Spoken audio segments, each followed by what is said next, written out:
Companheiros, companheiras e convidados, neste momento tenho a honra de passar a palavra para o nosso grande expoente do jornalismo brasileiro, José Peixoto, na sala de palmas.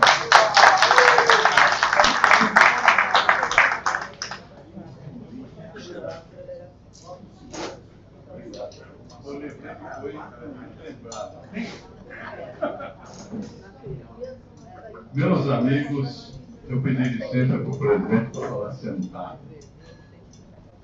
Vou dizer por quê. Eu estou me sentindo tão... Não é publicidade. Estou me sentindo tão à vontade aqui, porque sempre eu tenho falado em pé, na tribuna, ainda recentemente, nos 200 anos da independência do Brasil. Os senhores sabem que a União Mundial do Ópera foi aqui no Hotel Transamérica, em São Paulo. E eu fui o orador oficial, falei para 600 pessoas, uma solenidade extraordinária. Mas eu estou aqui muito à vontade. Então eu quero continuar, por isso eu vou ficar sentado. E vim apresentar algumas coisas alegres do lado dos meus companheiros. Vou fazer um pequeno esforço histórico, porque faz parte. Mas eu quero contar, talvez, a minha vida e o que eu vivi. Ainda o companheiro me perguntou como é que foi a minha vida. Eu falei, eu comecei com 15 anos, no ano que vem passou 85, são 70 anos de rádio. Posso dizer para os senhores que foram 70 anos de absoluta felicidade. É um veículo extraordinário, é um grupo extraordinário, o radialista é um homem sensacional. Mas vamos lá. Em 1892, um padre brasileiro chamado Roberto Landel, na cidade de Campinas, fez a primeira transmissão do som humano. Mas se arrependeu, porque ele era chamado de bruxo. Como é que pode um cara fazer uma transmissão de som? E fez. Em 1900, ele conseguiu o registro, porque ele não teve sucesso diante do governo brasileiro, conseguiu o registro. Invenção dele nos Estados Unidos. A primeira transmissão do rádio brasileiro foi em 7 de setembro de 22, portanto há 100 anos. Por isso estamos comemorando o centenário, no Rio de Janeiro. O rádio posto, o transmissor posto no alto do Corcovado, fez a primeira transmissão, que foi a execução do Guarani, do Vila Lobos, e a palavra do presidente, que era Epitácio Pessoa.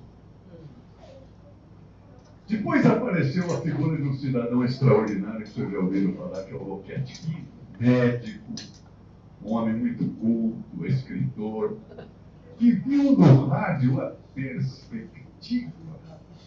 O primeiro que viu isso de divulgar a cultura, porque o índice de analfabeto no Rio e em todo o Brasil era muito alto.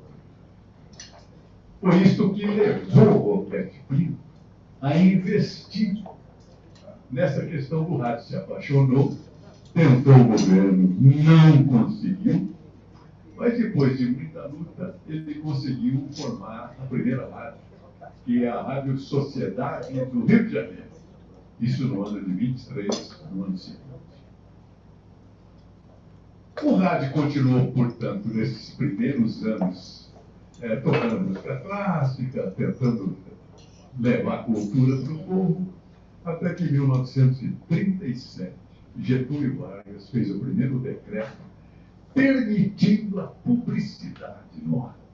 Isso, evidentemente, alavancou o rádio brasileiro. Eu fiz esse primeiro relato para depois saudar o meu presidente que está aqui, o Maurício Cantagallo, o que eu sempre faço, o meu padrinho, que era Henrique Chicane, meu primeiro governador, que era, vocês conhecem todos, era o Hamilton Medeiros Silva, a minha presidente, que é a minha irmã, que eu exploro desesperadamente, a Edna Maria, presidente do Clube do Embu, já 2, 3 vezes, né? 4 vezes. E o doutor Nadir Zacarias, que é o homem que me escala para essa solenidade. E não me cria problema nenhum, porque eu passei a vida sendo escalado. Porque o locutor é sempre escalado, aparece lá. E você tem que cumprir a escala. Se você achar ruim, debate depois. Antes não pode.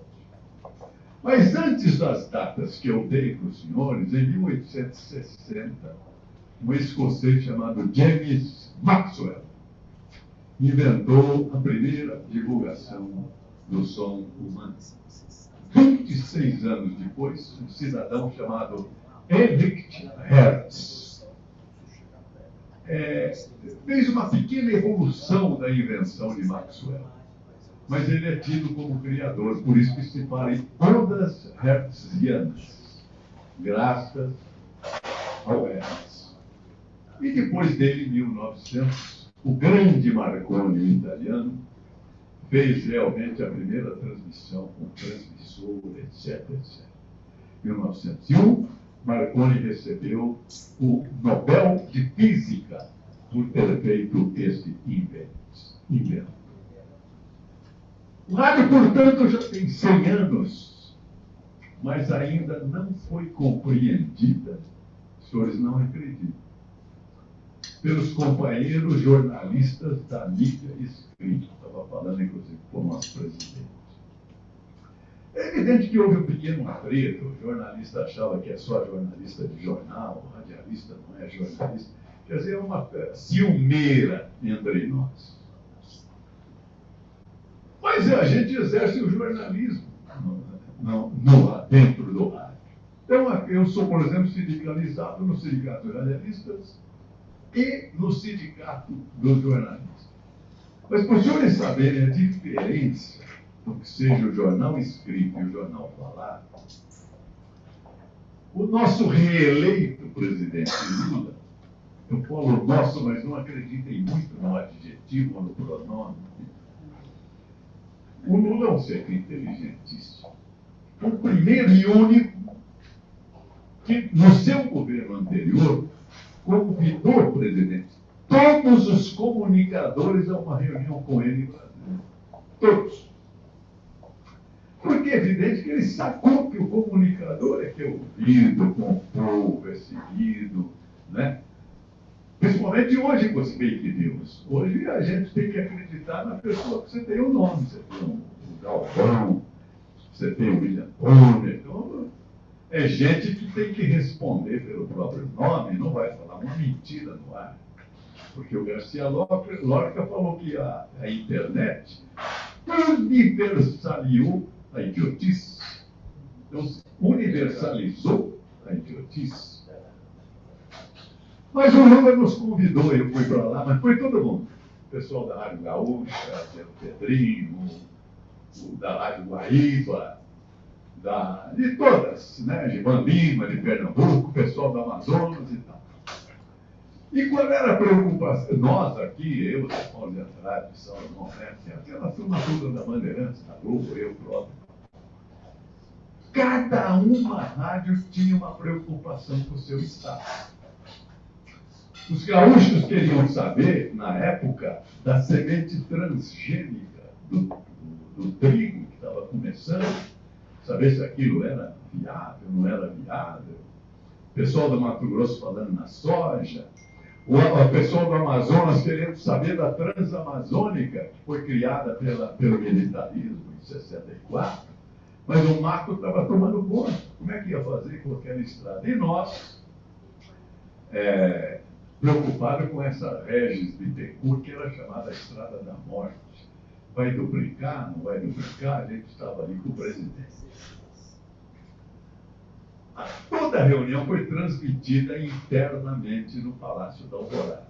Saindo da reunião, os companheiros da imprensa escrita nos procuraram, querendo saber o que se falou fora do ar. Eu falei, mas como? Vocês estão aqui, nós falamos tudo, cada um das suas cidades, eles querem saber o quê? Aí que eu saquei. Eles queriam saber o que tinha sido dito entre o atrito Palocci e o José Dirceu, que eram os dois grandes destaques do governo Lula, para ser o próximo substituto de Lula, etc. Queriam saber da briga dos dois que já estava na empresa aí, mas eu falei, pô, vocês estão enganados. Nós não fazemos manchete, nós prestamos serviço. Os gaúchos queriam saber da Semente, nós da Regis, Amazonas da Transamazônica. Nós não precisamos de manchete para vender o jornal. No dia seguinte, a Folha publica que os radialistas fizeram uma entrevista água com açúcar com Lula. Você vê que, se você pensar bem, foi mesmo. Porque para o jornal escrito, e eu sou dele também, já fui, presidente, notícia boa é notícia ruim. Essa que é a boa, que vai dar manchete. Mas o rádio não. E quando é que a gente aprendeu que o rádio é para prestar serviço? O senhor sabe que o rádio, o Dr. Paulo Machado de Carvalho dizia que uma rádio de 100 watts estourava no Brasil. Aí foi para 1000 watts, 100 watts. Hoje a Jovem Pan, por exemplo, tem 100 mil watts, 100 quilowatts. E às vezes não é ouvido na Paulista por causa das interferências. Mas com 100 watts estourava, ouvia no Brasil inteiro. E a gente, debatendo essa questão com os nossos jornalistas, nós falamos, como é que nós chegamos nisso na prestação de serviço? Porque antes da Globo, antes da Nacional e antes das grandes empresas, o que havia no Brasil era só o rádio. No rádio estava a informação de Heron Domingues, no Repórter S. No rádio estava a crônica do dia, escrita por Genolino Amado e lida por César Ladeira, que foi o locutor da Revolução Paulista de 32. No rádio estava Presídio de Mulheres, uma série de histórias emocionantes originais do escritor cubano Rodrigues Santos, adaptadas para o rádio brasileiro por Mário Lago. É decor, porque eu ouvia isso na casa da minha tia Lola todo dia. Eu fui interno no colégio de Paraguaçu Paulista, um colégio americano, fiz o ginásio. Quando eu saí, eu fui para a casa do tio Zé Maria, da tia Lola, coisa do interior, e do meu primo Moacir Alves. Então, tudo isso a gente ouvia na Rádio Nacional do Rio, que era grande, era a Globo da época. Eu acho espantoso, presidente, é que as coisas nascem, crescem e morrem. A Rádio Nacional acabou Tupi, acabou Rede Piratininga. Nossa, então é impressionante.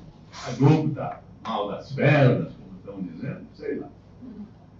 Mas eu sei que eu fui para a casa da tia Lola, com 15 anos de idade, jamais imaginava em ser radialista. Passava, era um colégio presbiteriano, você aprendia, você ia para o culto, aprendia a Bíblia e tal, não sei o quê. Só que o Moacir Alves era locutor de alto-falantes. Então, quando contam a minha biografia, dizem que a primeira rádio que eu trabalhei era na ZYQ6, Rádio Clube Marconi de Paraguaçu Paulista. Não é verdade. A rádio não ia botar um moleque de 15 anos, não é? Eu comecei no serviço de alto-falantes, a voz da congregação mariana de Paraguaçu Paulista. E foi um momento lindo. Tinha textos maravilhosos, que eu também decoro. Adão não se... Doutor Nadir Zacarias, ouça essa. Adão não se vestia porque Durval não existia.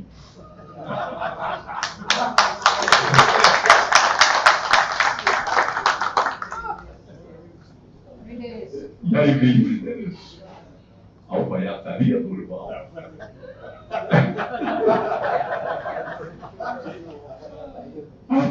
A gente decora, sabe? Avenida Paraguaçu, eu estou me emocionando, né? 84 anos. Avenida Paraguaçu 121, telefone 215.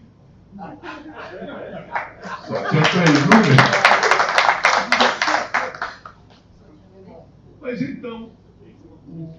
referi os senhores da briga do Palocci e do José Dirceu, eu nunca usei roteiro, mas a idade tem que exigir, não é?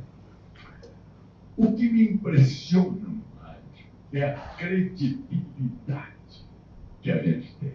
Os senhores não têm ideia. Quando a minha mãe soube que eu queria ser radialista, como toda mãe queria que fosse advogado, engenheiro, médico, né? Eu falei, não, você é radialista, meu filho, você quer ser vagabundo? Não, mano, eu gosto e tal. Realmente, na época, a fama do pessoal da televisão de rádio era terrível. Né? E realmente era uma sociedade final da década de 40 e 50, imagina o que eram os escândalos dos grandes encontros amorosos, dos grandes radialistas, artistas, etc. Mas, na verdade, num determinado momento, o rádio se esvaziou, década de 50, 60, final da década de 50, quando se criou a televisão. Porque todos os grandes nomes do rádio foram para a televisão. E o rádio ficou sem os seus grandes nomes. E procurando um caminho. Até que achamos um caminho. Os senhores não vão acreditar. Foi no incêndio do Joelma e do Andral que a gente foi para lá para ver aquilo, e em vez de ficar descrevendo que o cara está lá, vai por lá, está pegando fogo, a gente pedia para o pessoal ir para o Hospital das Clínicas doar sangue. E para não vir ali para a Avenida São João, com a Ipiranga, porque ia atrapalhar as ambulâncias do Corpo de Bombeiros, etc. E logo em seguida, teve uma tempestade, como todas que há em São Paulo, que inundou tudo, Rio Pinheiros e tudo, mas só que era um dia da FUVEST. E o portão da FUVEST fecha 1 hora, e não ia dar para os estudantes chegar. Então nós fomos ao governador, e gozaram que 2 ou 3 repórteres foram no governador, e pediram para ele cancelar o fechamento do portão, porque senão ia prejudicar muito os estudantes. E conseguimos. Aí que nós descobrimos que o nosso destino era prestar serviço. Então, hoje o rádio é eminentemente uma entidade de formar serviço, de prestar serviço. E no campo da credibilidade do rádio, é impressionante como as pessoas, os ouvintes, têm a gente como um irmão mais velho dentro da família. Não raro me ligava uma pessoa falando, poxa, eu sou seu ouvinte, aquela história toda. Olha, nós estamos com um problema no carro escolar da escola dos meus filhos. A minha esposa vai te ligar, chama tal, você por favor atenda e tal, que o cara também estava correndo no carro. Quer dizer, o cidadão entregava a esposa dele, um radialista que ele não conhecia, certo de que ela seria recebida com toda a dignidade, atendida, e o fato em si seria levado na sequência para a solução do problema.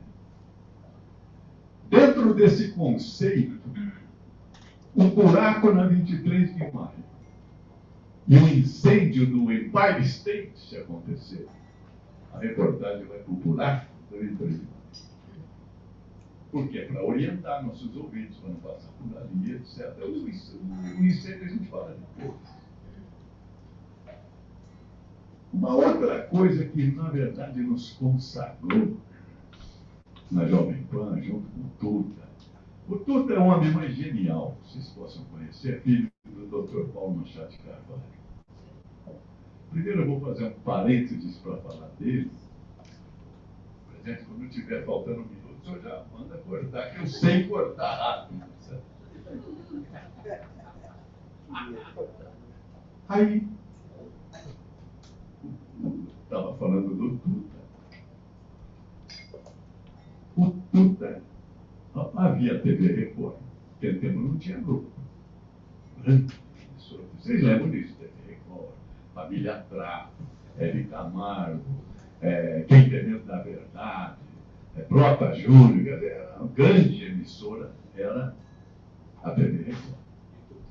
E, curiosamente, as emissoras de rádio estavam mal das pernas. A Rádio Pan-Americana, a Emissora dos Esportes, Rádio Record, mas todas, a Bandeirante. A Organização Vitor Costa fechou a Nacional, Rede Piratininga caiu por terra, tudo. Foi tudo embora. E o Tuta, inexplicavelmente, na época, ele tinha dois irmãos, Paulinho de Carvalho e Alfredo de Carvalho. Ele trocou as ações dele na televisão, que era a líder de audiência, pelas ações da Rádio Pan-Americana. A Rádio Pan-Americana não tinha nenhuma anúncio, era zero. Teve que ser internado. Não estava tudo bem. Mas depois é que eu saquei o grande programa da Record, se lembrar, era Jovem Guarda, do Roberto Carlos. E quem apresentava, quem dirigia, era o Tuta, com o Travesso, a famosa equipe A. E sendo amigo do Roberto Carlos, pra vocês terem ideia, se vocês quisessem levar um filho lá para. Eu tentei um sobrinho meu para levar para assistir o programa do Roberto Carlos. Um ano para frente estava tudo vendido, não tinha lugar. Era um sucesso extraordinário. E o Tuta era amigo, filha da mãe, ele lembrou que pega a Rádio Pan-Americana, muda nome para Jovem Pan, acertou com o Roberto para ele responder as cartas dos ouvintes pela então Jovem Pan, e aí já levou ele enfiado Erasmo Carlos, saudoso, que acabamos de perder, Rosimeire, todo mundo. A Jovem Pan de último lugar, pulou para o primeiro lugar, no versículo. Impressionante. E aí nós estamos fazendo, a gente lutando para a Pan realmente explodir como audiência no setor popular. O Tuta buscava credibilidade. Era um conceito para e lutamos pela credibilidade. Para os senhores terem uma ideia, o rádio é tão fantástico que nas famosas prévias eleitorais, e nós tínhamos Instituto Gallup, Datafolha, Ibope, na disputa do Jânio com o Fernando Henrique Cardoso, todos os três institutos deram vitória de Fernando Henrique Cardoso. E nós, o Jânio é aquele que tinha renunciado, já estava, não era aquele Jânio que subiu. Era o Jânio que renunciou e estava querendo retornar, meio desmoralizado, meio caído. Mas nossos repórteres chegavam. Quem vai ganhar? Jânio, claro. E os institutos? É Fernando Henrique Cardoso. Falei, Tuta, como é que vamos fazer? O Tuta falou, nós somos uma equipe de repórteres. Os repórteres estão trazendo isso, vai por ar. Então, um homem de uma coragem extraordinária, junto com o Fernando Vieira de Mello.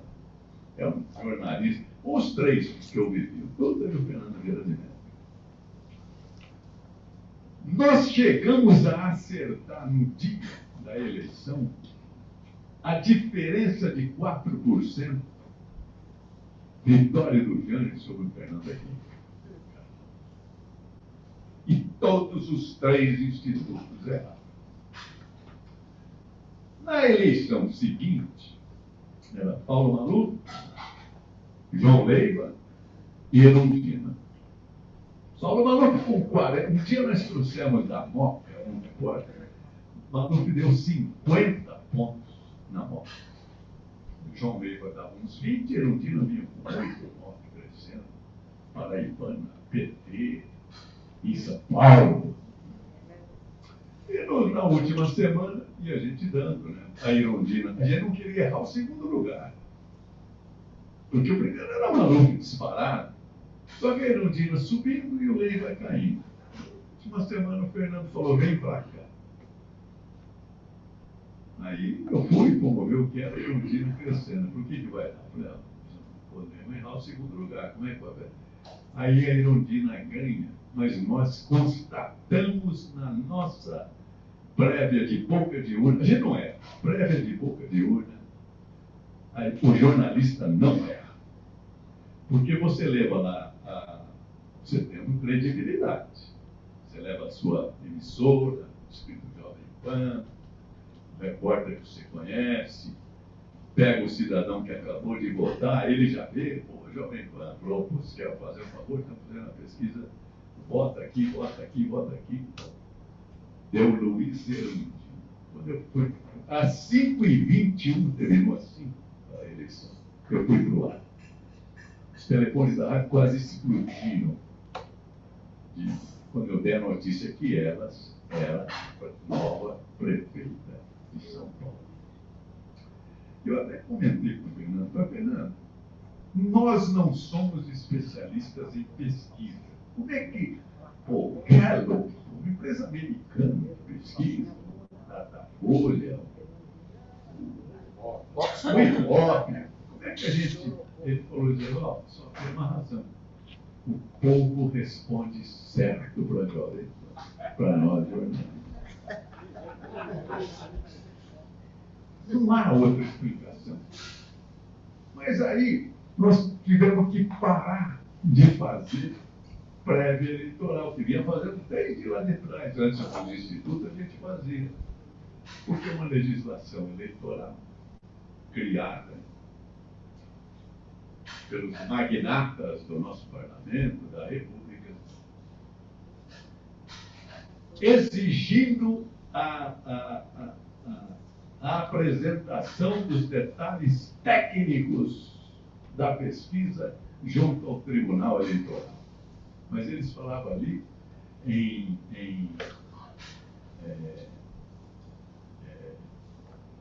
pesquisa científica. Onde é que estavam os detalhes científicos da pesquisa? Olha, o rádio não tem ciência, o repórter vai para a rua e traz a resposta. Mas como tem que ser registrada a pesquisa? E nós não tínhamos ciência nenhuma, a gente não teve outro jeito. Eu falei, Fernando, mas não pode. Não, mas nós vamos afrontar a justiça eleitoral. Falou, deixa para mim, eu vou para o ar, vou dar um pau nessa história aí. Eu tinha aprendido na faculdade de Direito, o meu querido Alfredo da Silva Teles, que é um gênio, um cara extraordinário. Que o conhecimento humano tem 3 etapas. O professor Alfredo falava. Tem o conhecimento popular, que é o conhecimento das coisas. É o conhecimento mais importante do mundo, é de 90% a 95%, porque é a partir dele que nascem os demais. O segundo grau é o conhecimento científico, que é o conhecimento das causas das coisas. E o terceiro é o conhecimento filosófico, que é o conhecimento da causa das causas. Portanto, é Deus, o ser metafísico, que meta quer dizer além de, além do mundo. Ou é a evolução, se você não acredita em Deus e você é dialético, é a grande questão da filosofia. Então eu ia para o ar e dizia, mas que ciência é essa? Que tem 3% para cima e 3% para baixo de margem de erro. A ciência não vai ter margem de erro. Aí teve uma reunião no próprio Tribunal Eleitoral daqui, eu fui lá, eu nem imaginava, tinha lá mais de 50 gente dos Ibope, das coisas da vida, querendo acabar comigo. Me surpreendi com aquilo e fui com essa tese, né? Aí eles disseram, mas você está se referindo à ciência exata. E a pesquisa é uma ciência social. Então pode haver mesmo margem de erro, não pode, não. Você pega o direito penal, quando ele vê lá a responsabilidade penal, ele define a ação de que depende a existência do crime só é imputável a quem lhe deu causa. Não tem margem de erro para lá nem para cá. Você pega no direito civil, a personalidade começa do nascimento com vida. Mas a lei garantirá desde a concepção os direitos do nascituro, que ainda vai nascer. Não tem margem de erro. Eternamente ali, e o direito é uma ciência social. Então, hoje o rato deixou de fazer prévia eleitoral, porque nós estamos diante de uma legislação que exige que a gente apresenta a técnica de fazer a entrevista. E nós não temos técnica nenhuma. Agora eu vou falar do rádio antigo para vocês. Vocês vão estar saltando. A maior audiência do rádio, a grande audiência da Rádio Nacional, sem dúvida. A maior audiência do rádio era a novela O Direito de Nascer. Mas tinha uma outra coisa fantástica chamada Presídio de Mulheres. As companheiras aqui, que são nossas queridas mulheres, não sabem, mas são muito assassinas. Porque tinha um programa que só tinha mulher em cana. Mas falava lá, e era bonito, uma série de histórias emocionantes, originais do escritor cubano Rodrigues Santos, adaptadas para o rádio brasileiro por Mário Paulo. E a credibilidade estava no Repórter Écio, na Crônica da Cidade, escrita por Genolino Amado e lida por César Ladeira. E o que a gente tem também é um respeito para o povo.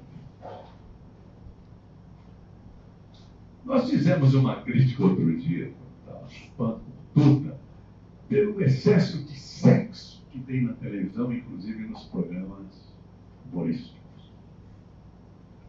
Fizemos uma crítica à Praça da Alegria, que era do Manuel da Nóbrega, hoje tem outro nome, mas é o filho dele, o Carlos Alberto, que eu acho que é tão genioso quanto o pai, porque o Carlos Alberto de Nóbrega tinha lá Golias, tinha Chico tinha Zé Trindade, tinha não sei. O Carlos Alberto está querendo formar um time e está mantendo a audiência. Mas até no humorismo do rádio antigo havia respeito com o ouvinte. Rádio Nacional. De repente quem é que narrava agora? Esqueci o nome do narrador, Balança Mas Não Cai. E agora no cinema, Balança do Edifício, Balança Mas Não Cai, foi lançado uma campanha de não sei quantos, aquele tempo era cruzeiro, né? Para quem trouxer uma pulga no cinema. Aí vai um carioca lá esperto com a pulga, que está a pulga. Vira o Zé Trindade e fala: essa não vale, as nossas são carimbadas.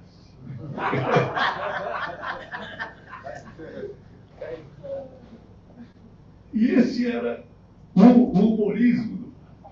Não ia além disso. Vitório e Marieta, na Rádio Record de São Paulo, a Marieta era a Marieta Frois e a Maria Tereza Frois. E o Vitório era o Murilo Antunes. Alguém de vocês lembra disso? Eu não sei se vocês lembram. Temos. O Vitório era um ignorante, era um italianão absolutamente ignorante. E a Marieta era fascinada pelo marido. Desculpe, mas todas elas. Né? Aí chega a Marieta para Vitório. Tem um jornalista aí querendo te entrevistar. Entrevistar o que é isso? Entrevistar. Chama ele lá. Chamou. O que você quer? Eu quero entrevistar. Entrevistar para quê? É porque vai para o jornal escrito. Eu não sei para o jornal escrito. O jornal já vem tudo escrito. não precisa disso. Quer dizer, e aí era saudado pela maneira, pela sua inteligência, etc, etc. Chico Anísio, Golias não precisa nem dizer, né? Espetáculo. Chico Anísio, num dos programas, hoje, todo respeito aos transgênicos, que hoje a gente tem o máximo respeito por todos, mas na época, eles eram objeto de humorismo. Havia um problema num determinado apartamento, à noite, a molecada lá gritando e tal, não sei o quê. Chamaram a polícia. O Chico Anísio narrando. Aí chegou o cara na porta e falou, bateu na porta e falou, polícia! O cara chegou e falou assim, bem feito quem mandou nisso tudo.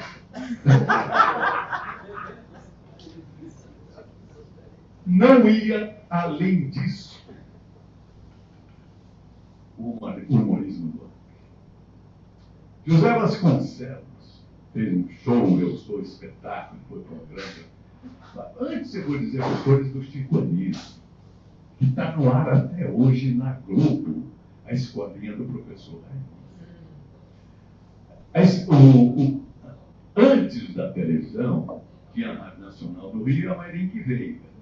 A Nacional apresentava o Balança Mas Não Cai e a Marinque Veiga apresentava um programa sexta-feira à noite chamado A Cidade Se Diverte. E o fecho da Cidade Se Diverte era a escolinha do professor Raimundo. O Chico Anísio era o mesmo estilo. O estudante inteligente, o estudante bom, aquela festa toda. Isso que eu estou falando para os senhores é 1954, que eu não me esqueço, porque eu estava nessa casa da tia Lula em Paraguaçu, e a Copa da Suíça em 54 eu estava na casa dela, e a gente ouvia a Nacional. Então, aquele jeitão do Chico de falar, está até hoje, não porque ele morreu, mas ainda o filho representa e interpreta. Se houver a força de um programa do rádio que está também há 70 anos no ar. E o Zé Vasconcelos simplesmente apresentou um programa chamado Eu Sou Espetáculo. Era só ele. Dava o show, 2 horas de show. Tudo foi para o rádio também. Fez um LP, botava no rádio. E a Rádio Bandeirantes, tinha uma das cenas do Zé Vasconcelos, era torada na Espanha. Então ele imitava o toureiro, Dominguinho, mas eu sou sabadinho, eu trabalho no sábado, não é domingo e tal. Então, passava o touro e tal, ele narrando aquilo, aquela cara dele. Aí, quando passava o touro, ele falava assim, vaca degenerada. E o povo ria. Aí nós estamos na Rádio Bandeirantes, uma das figuras mais geniais do rádio foi o Edson. Foi quem me contratou. Eu estava aí na cidade de Presidente Prudente, minha querida cidade, onde eu sou cidadão paulistano, começando minha carreira. O Edson Leite fazia as finais do campeonato do interior, da primeira divisão. Só irradiava o jogo final. Aquele dia o final era Corinthians e o Bragantino. E o Edson fazia a final, me ligou, eu estava na rádio, reconheci pela voz, porque era coisa de 59, 60, o Edson e o Pedro Luiz se destacaram na Copa da Suécia, em 58. Nossa. Me ligou, falei, não é o Edson, é o Edson, né? Sou eu, então. Pô, o que você quer? Eu estou com um problema de cabine no estádio do Corinthians. Falei, pô, o que é? Não, minha cabine está ruim e tal, não sei o quê. Falei, não, vamos resolver isso. Pode deixar. Aí eu falei, pode deixar que eu já vou falar com o presidente do Corinthians, que era um advogado, o doutor Carlos Ferreira Neto, cara bacana. Ele falou, não, aonde é a sua rádio? Eu falei, aqui na Mafei e tal. Então eu estou indo para aí. Eu falei, não, Edson, não precisa. Não, estou até aqui do lado. Foi para lá. Para a Rádio Presidente Prudente. Eu nem acreditei, eu presidente. Pô, o Edson era o bone da época. E eu já tinha terminado o colegial, eu queria vir para São Paulo para fazer direito. Aí ele chegou, não, o Edson, eu já tinha falado com o presidente, já está resolvido tudo, não sei o quê, você vai ter sua cabine, etc. Aí ele ouvindo conversa, você é o narrador aí? Eu falei, sou eu, sim. Ele falou, pô, se você precisar de mim, você me procure em São Paulo, então. Falar com o faminto que tem um prato de arroz, né? Ué, se eu estou indo para São Paulo, posso te procurar? Eu quero fazer direito. Aquilo chamou a atenção dele, porque não havia faculdade de jornalismo no Brasil. A gente se fazia pela prática. Tanto que eu era moleque, quando me perguntam se é necessário diploma para ser jornalista, foi como eu com 16 anos já era jornalista. Não, é bom fazer a faculdade, mas necessário não é. Chamou a atenção dele que não tinha no Brasil nenhum locutor que fosse advogado formado em alguma universidade.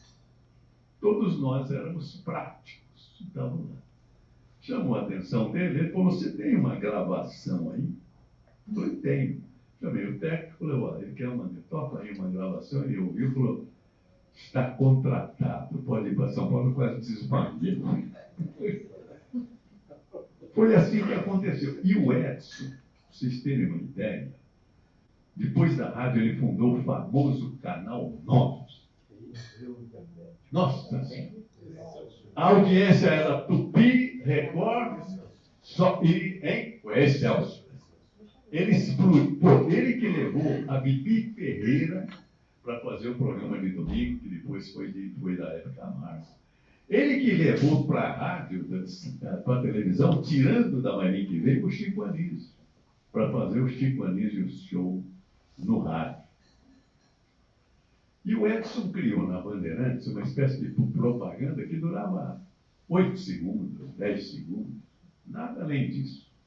Chamava RB, Rádio Bandeirantes.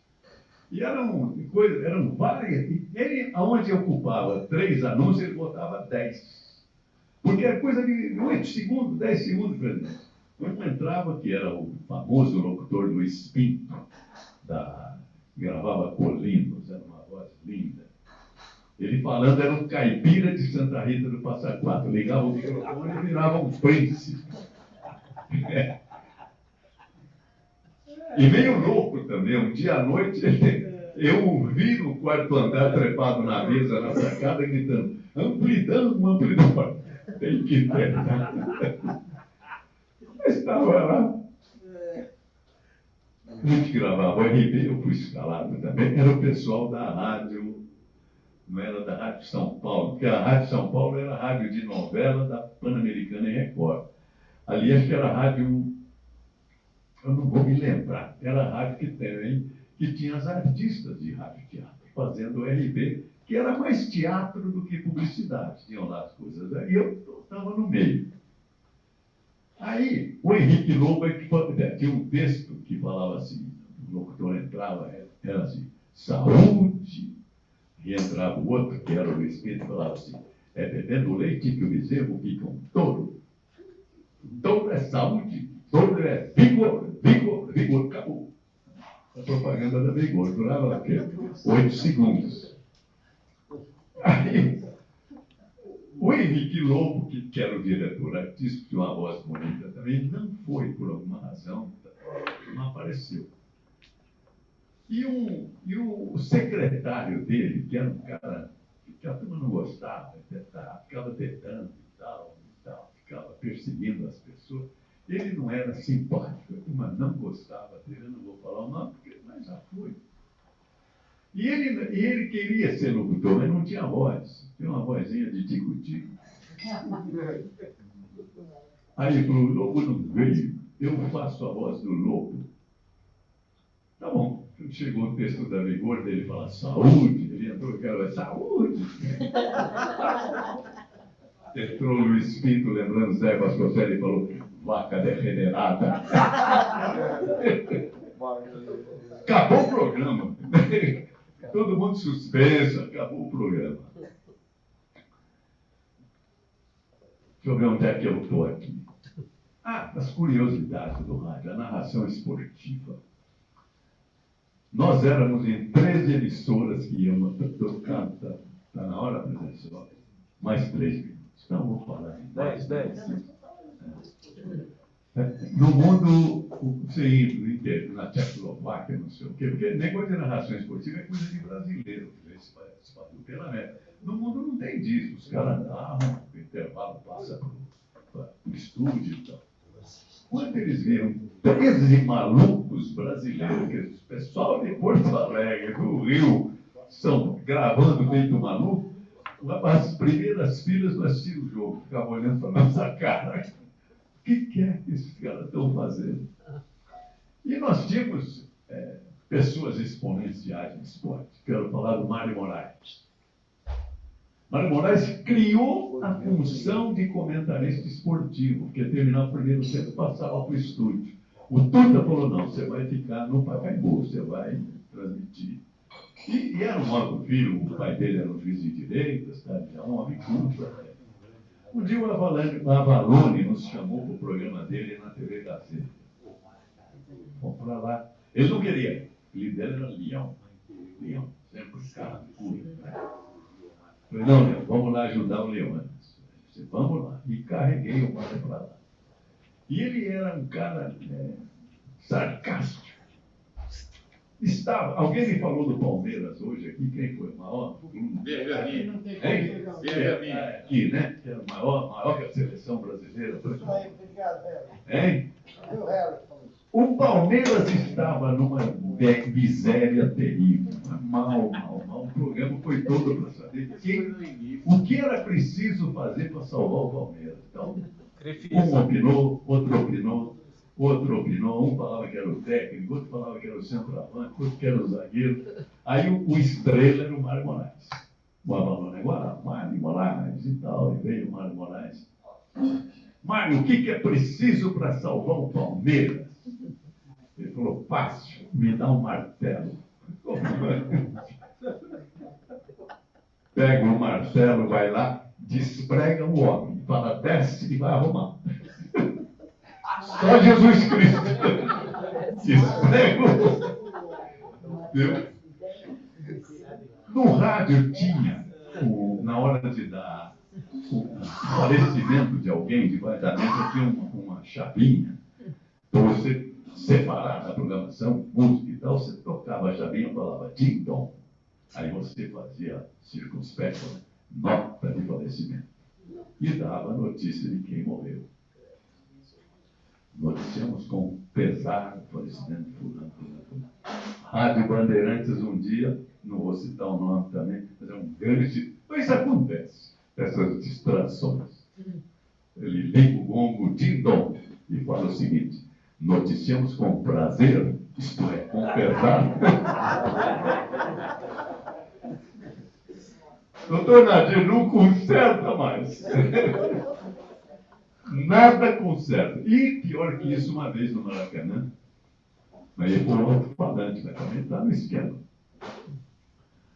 O Rivadavia Correia Mera era um homem muito amado no Rio, foi presidente da Confederação Brasileira desde a guerra, 43 até 55. E era um homem realmente querido, um homem bonito, Rivadavia Correia Mera. O Serviço de Alto-Falantes informa a morte do Rivadavia Correia Mera num acidente no oceano. Porra, aquele constrangimento, aquela consternação. Daqui a pouco entra o locutor e fala assim, aquilo é curto, Maracanã, né? Atenção! O senhor Rivadavia Correia Mera, que havia morrido, não morreu mais.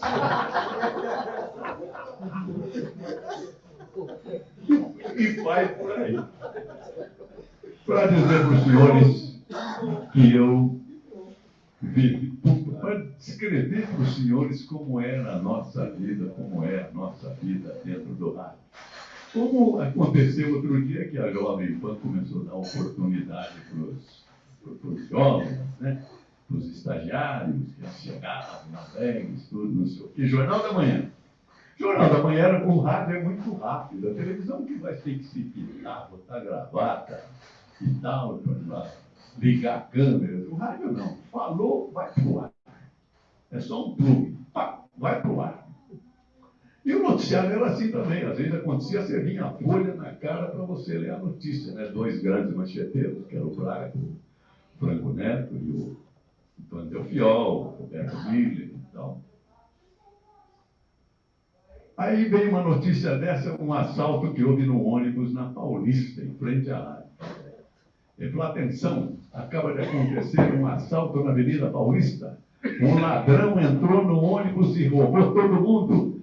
Ele estava disfarçado de passageiro. Falei,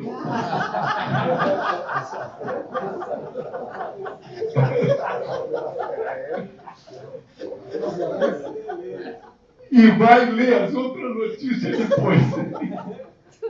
Que aguenta, né? Gente, mas muito obrigado a vocês. Eu fico muito alegre de estar aqui no nosso meio. Pedi para ficar sentado. Isso aqui é uma mesa de locutor de rádio. A tribuna já é para político. Eu quero dizer que quando eu falo do rádio, às vezes e hoje eu fechei o meu programa, fazer propaganda minha agora, tá, doutor Neto? Eu fechei o jornal hoje falando da nossa reunião aqui no Clube Pinheiros, que eu ia falar dos 100 anos do rádio, etc, etc, etc. Porque se nós não falar de nós, a Globo não fala. Então eu...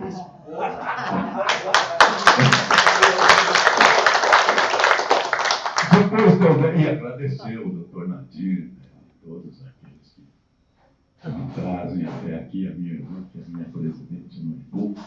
Eu fecho a seguinte. Pense no deficiente visual, que não enxerga nada. O rádio para ele é tudo. Ele vê o mundo ouvindo o rádio. O rádio é tudo para o deficiente visual. É o universo, é o mundo. E para nós que não somos deficientes visuais, o rádio é esse amigo certo, que você liga e desliga